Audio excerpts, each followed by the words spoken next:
السلام عليكم ورحمة الله وبركاته، رب تكونوا بخير. وصلنا لآخر كام يوم في رمضان وأكيد معظمنا مبوظ الدنيا.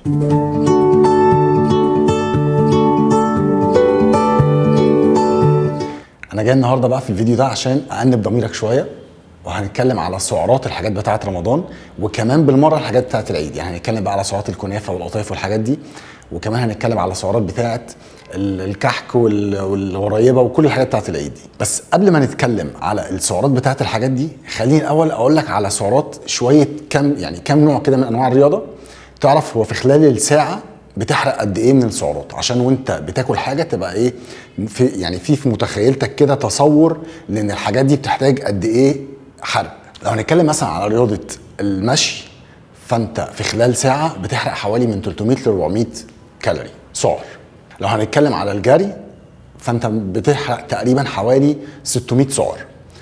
الدراجه او ركوب العجل نفس تقريبا العدد، بيكون ما بين 600 ل 700 سعر. لو هنتكلم على نط الحبل فانت في خلال ساعه هتحرق 1000 سعر. دي السعرات اللي انت بتحرقها في خلال ساعه من من التمرين. طبعا الموضوع بيكون ليه علاقه شويه بوزنك قد ايه والطول قد ايه والكلام ده كله، بس ده الافريج، ده تقريبا كده عدد السعرات اللي هتحرقها. تعال نشوف بقى مثلا لما ناكل حاجه زي القطايف مثلا. القطايف الواحدة فيها حوالي 120 سعر.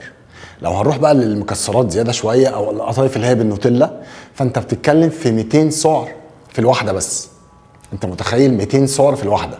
يعني أنت لو خدت 5 فأنت دخلت جسمك 1000 سعر. كويس؟ 1000 سعر دول احنا بنتكلم في ساعة نط حبل.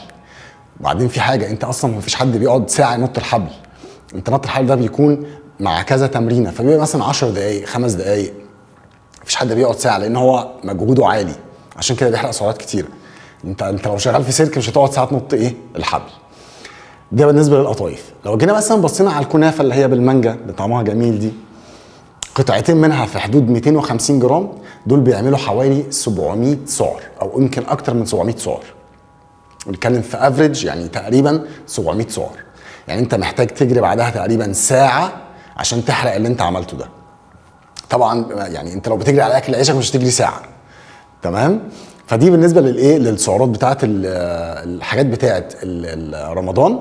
طبعا في اخر الفيديو ان شاء الله هتلاقيها مكتوبه، الكنافه والقطايف والحاجات دي كلها، وبرده الكحك والغريبه وحاجات وحاجه العيد برده. خدها سكرين شوت وخليها معاك دايما، يبقى بص عليها. خد دي بقى، لو انت مثلا احتياجك من السعرات في خلال اليوم 2000 سعر، و2000 ده رقم محترم. يعني 2000 ده بنتكلم في 3 وجبات 2 سناك، ممكن يكون حد بيتمرن كمان توصل سعراته ل 2000.